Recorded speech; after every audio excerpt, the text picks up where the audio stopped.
Today, he'll be diving into a treatise on block space economics, a vital subject as we consider the future sustainability and scalability, of course, of the Bitcoin network. Please join me in welcoming to the stage Jameson Lopp.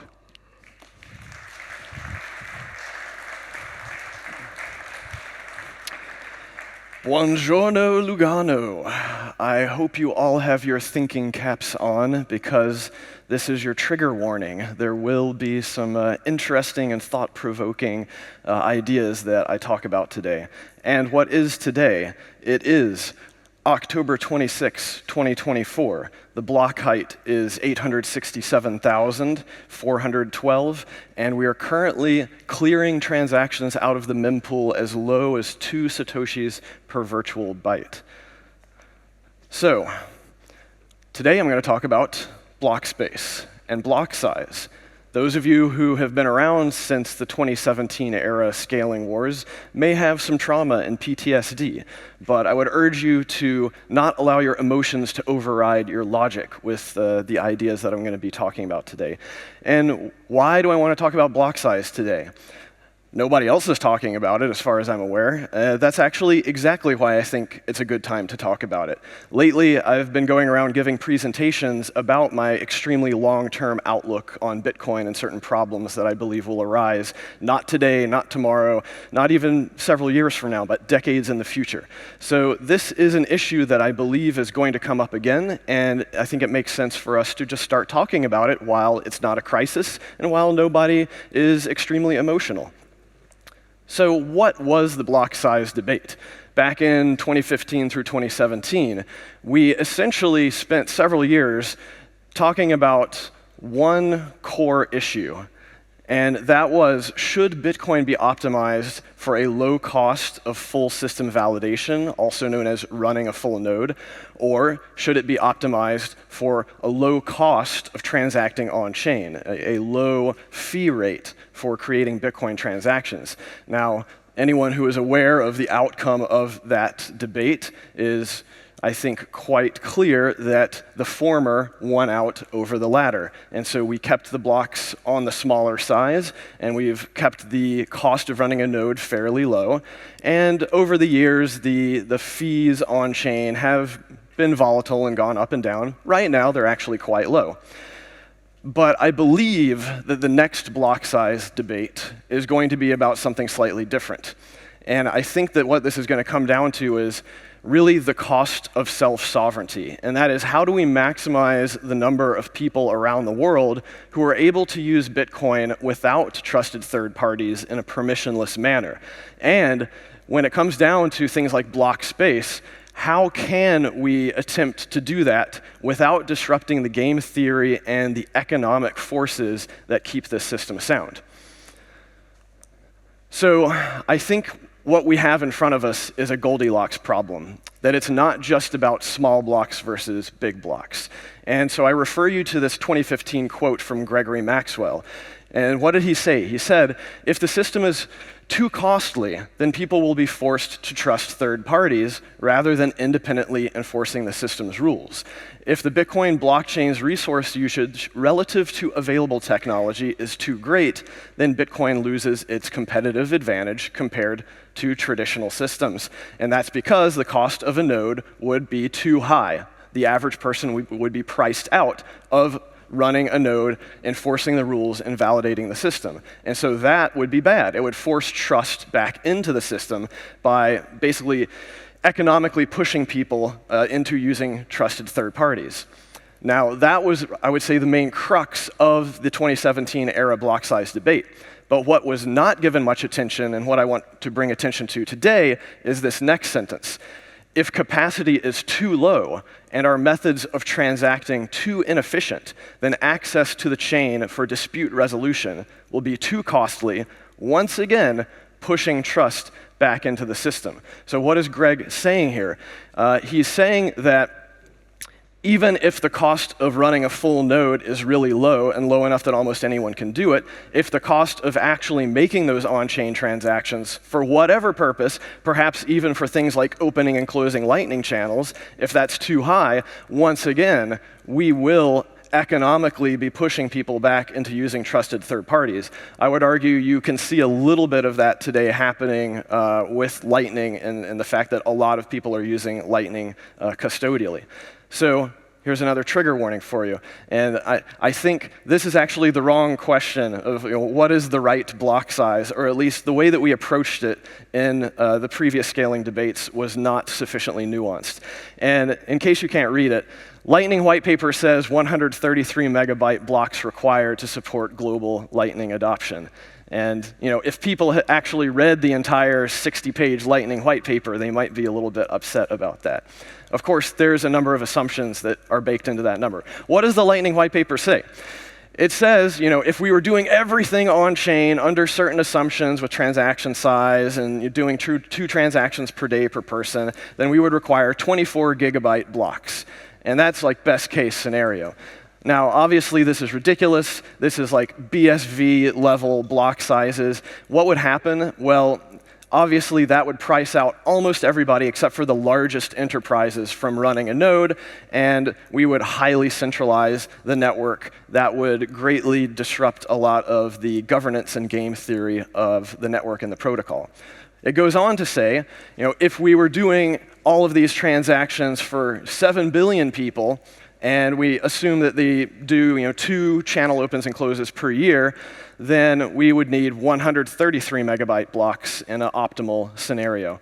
Now, obviously, that's still orders of magnitude larger than we have today. So where do we go from this? Well, perhaps we can show a little clip from Michael Saylor here, if we get this going. The commonly understood reason for why you don't want to change the block size is we don't want to centralize the network. We want to keep nodes that you can run. But it's not actually, in my opinion, it's not the best argument, right? I mean, the truth is you could probably make an argument that an 8 megabyte block space will also be decentralized or not. Now we're in this little debate over the cost of storage versus the rate at which the Bitcoin blockchain increments. The better debate is don't change it because it's unethical to change it. Don't change it because it's evil. It's unethical. That's why you don't do it. Why? Because every time you change the block space, you defraud or you deprive the Bitcoin miners of revenue. So if you actually keep doubling the blocks size, you keep driving transaction fees down. And so you're meddling in the economics of someone that in good faith invested in Bitcoin.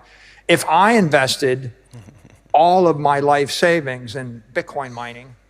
So what is Michael Saylor saying here? Well, he told me this when we had dinner together about a year ago, and I initially scoffed at it. And that was because he was going on this sort of moral rant.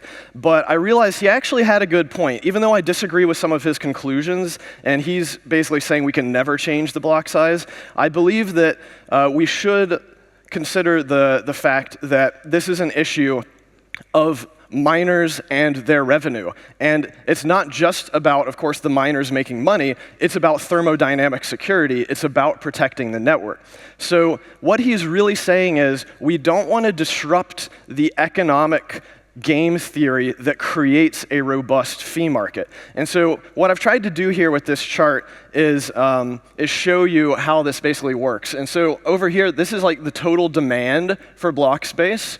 And here we have, these are assumptions, of course, but in general, the amount of revenue that miners are going to bring into blocks. And what is the point?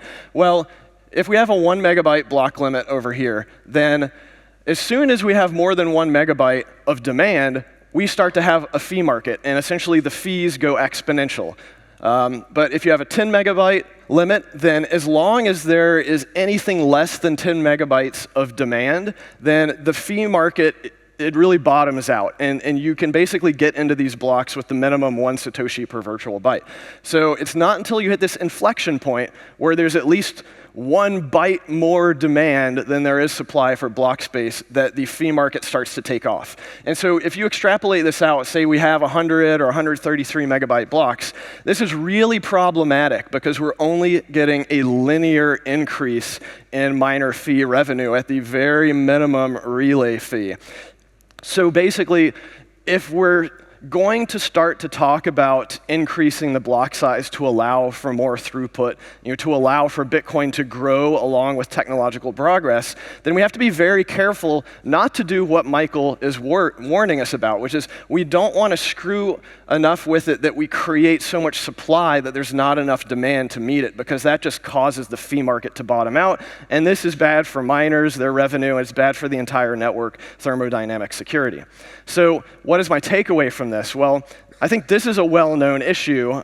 This is one of the other main points during the block size debate, which is that if we want to maintain the thermodynamic security and be able to continue to pay for miners as the halvings continue to decrease the subsidy, then we need full blocks, because full blocks are the only thing that really creates a robust fee market for block space.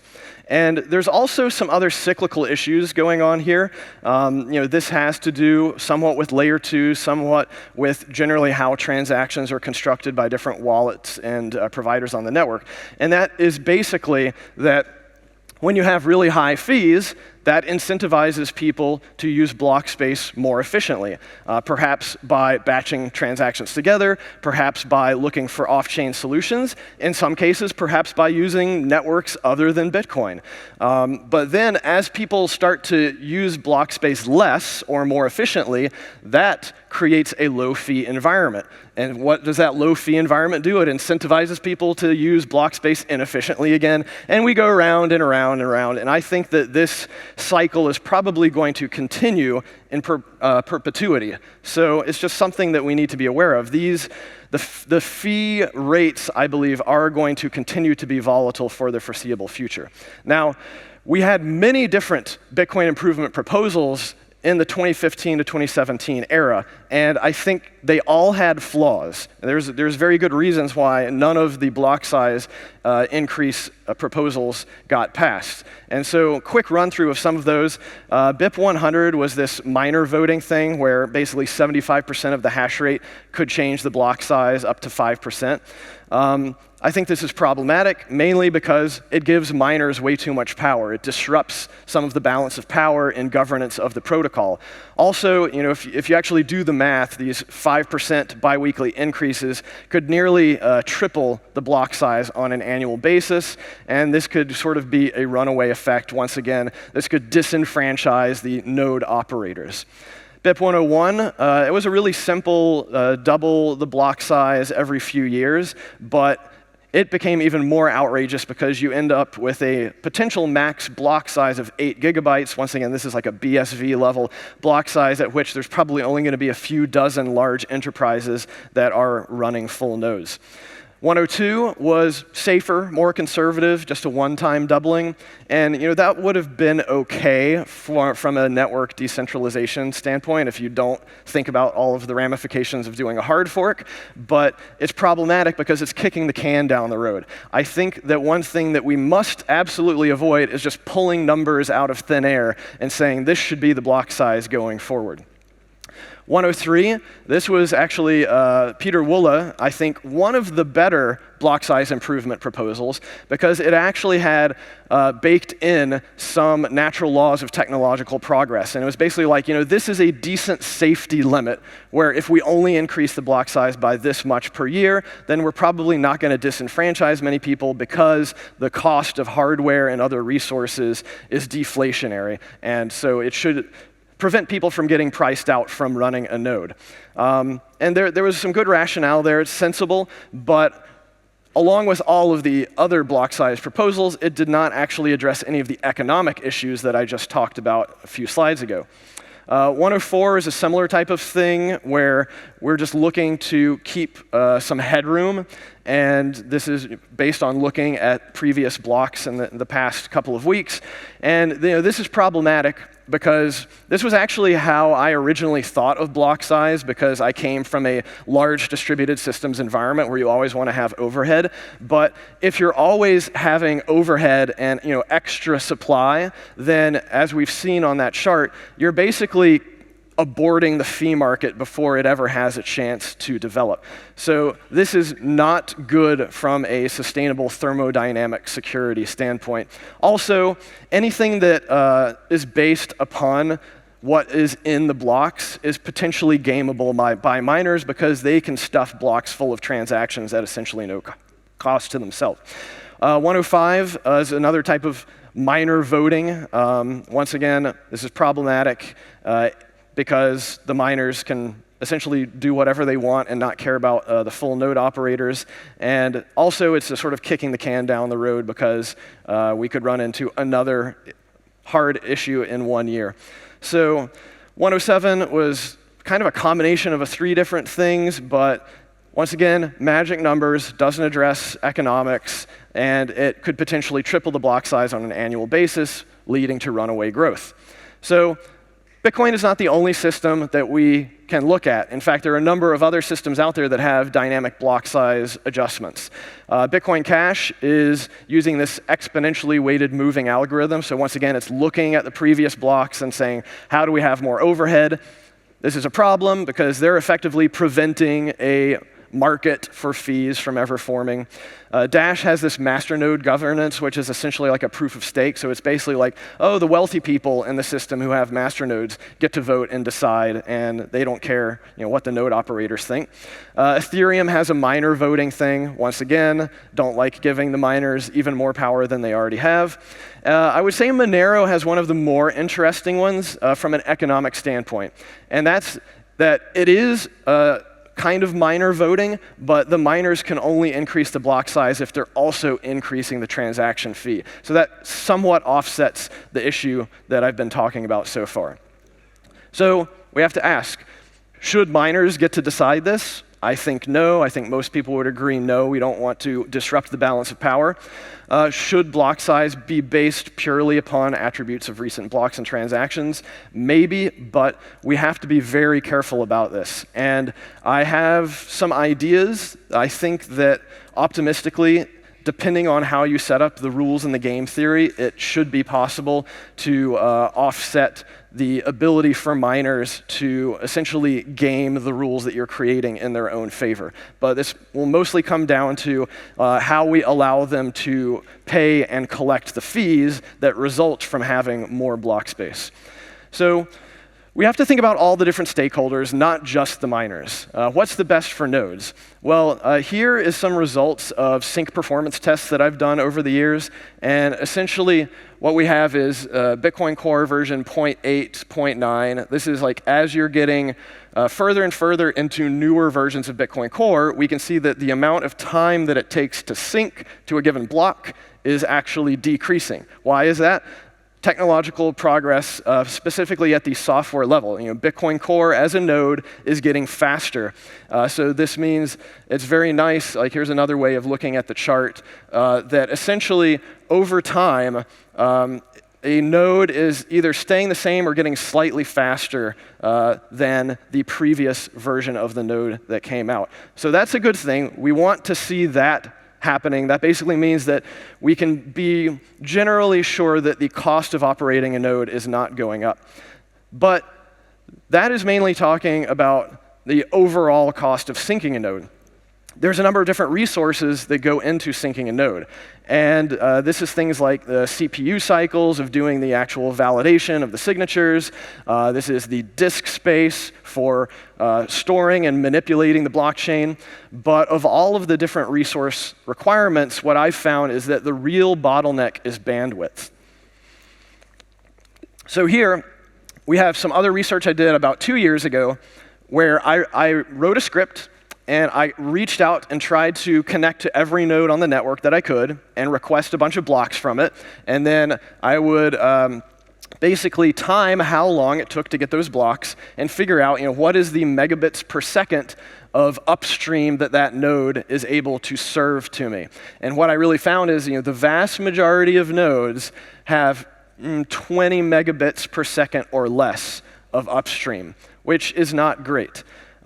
This is, I think, one of the primary bottlenecks that we'll have to worry about going forward for cost of node operation and overall health of the network if we're thinking about block sizes. Because obviously, bigger block sizes means more bandwidth requirement, which would mean slower time to actually send the blocks back and forth between people. So, like I said, there's a number of different hardware resource requirements, and all of these things improve over time because technology is naturally deflationary. So we have Moore's law that tells us about CPU improvements. Nielsen's law and Edholm's law both talk about bandwidth. Kreider's law talks about disk storage. And like I said, I think bandwidth is the biggest issue. Now, I'm not sure that these bandwidth laws actually apply to upstream. I think they apply to downstream, but if you're familiar with how most broadband residential connections work, they're generally asymmetric. And what that means is you'll get hundreds of megabits per second downstream, but you may only get tens of megabits per second upstream. I don't know why the providers do it this way. Must be some technological limitations. It's not the case if you have fiber, but it's normally like cable and ADSL and stuff. So the average residential consumer doesn't really care about that because they're mostly downloading stuff. They're not really uploading stuff. But when you're running a peer-to-peer network, we need to be uploading stuff to the other peers on the network. So upstream comes a lot more important. I believe that Peter Woola got that 17 or 18% annual limit, perhaps from his own observations a few years ago. So here's just another chart. Once again, I think this is download speed. So upload speed is some percentage of this. But the nice thing is it's going up and to the right. Bandwidth is increasing all around the world year after year.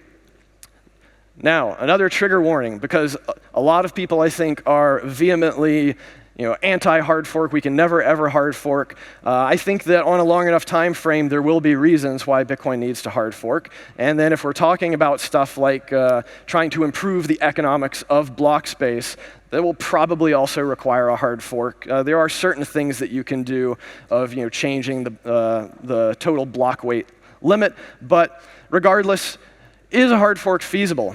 This is something that I have not seen anyone really talk about, but this is some more research that I've done over the years, once again looking at node operators. So we've got all the different versions of Bitcoin Core over the years, and this is basically how long was each version of Bitcoin Core being run by nodes on the network. And this is how many nodes were running that version, and then how many weeks after the release of the version was it running.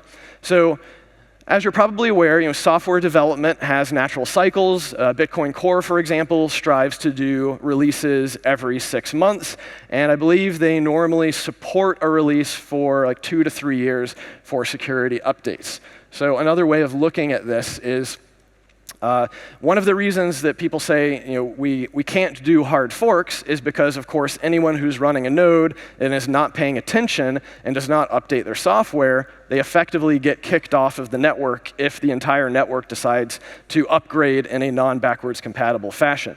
So if we wanted to do a hard fork and we wanted to do it safely, then what is the threshold? I was saying, if we look at 95% of all nodes, how long does any given version of Bitcoin Core over the years get run until 95% of those node operators decide to upgrade to a newer version? And it has increased, there has been a lag time increase over the years. I think this is because we've seen more hobbyists using like plug and play nodes, and they're not actively maintaining their node software as much as perhaps the really nerdy folks in the early days over here. But essentially, 95% of nodes tend to upgrade within 150 to 150 weeks, so 2 to 3 years. They'll be running a specific release before upgrading. And if we're following the guidelines from Bitcoin Core, it's really not safe to be running a release for more than 3 years, because there's almost assuredly going to be some sort of security vulnerabilities. So to recap all of this stuff, this is a very complicated and nuanced issue. I think a lot of people are still very traumatized if they went through the original block size debate. There was a lot of people who got attacked. I mean, I got physically attacked, had police show up to my house as a result of some of the social media battles that were happening at the time. And so, you may not want to talk about it because people might get upset and just immediately shut down and say, we must never talk about this issue again. But I think that this is going to be a long-term existential issue of how does the nature of Bitcoin continue to change as adoption continues to increase over time. So it's something that, at the very least, is worth talking about. Obviously, I don't have the power to force anyone to do anything. This is a consensus issue. And I think just some of my takeaways are that all of the previous proposals were flawed in one way or another. Either they changed the power of governance within the network, which is not something that we want, or they just didn't take into account some of the stakeholders who care about the economics of block space or the cost of downloading and storing blocks.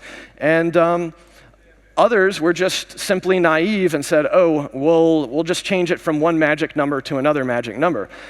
The main thing that I want to get through is that there's absolutely nothing special about the current block size. There's nothing special about 1 megabyte blocks. There's nothing special about a 4 million weight unit block. This is just the number that we've been at for a while, and people are generally comfortable with it. So I think that we cannot simply double, triple, or change it to some other number, because once again, there will be nothing special about that. I would prefer that we come together and talk with all of the stakeholders and say, this is how we come up with a dynamic block size. Perhaps it is analogous to our current difficulty adjustment algorithm. Perhaps instead we have a block size adjustment algorithm. And how do we do that in a way that doesn't make blocks too small, it doesn't make them too big, it keeps the economics of the system going without disenfranchising any of the people who care about this.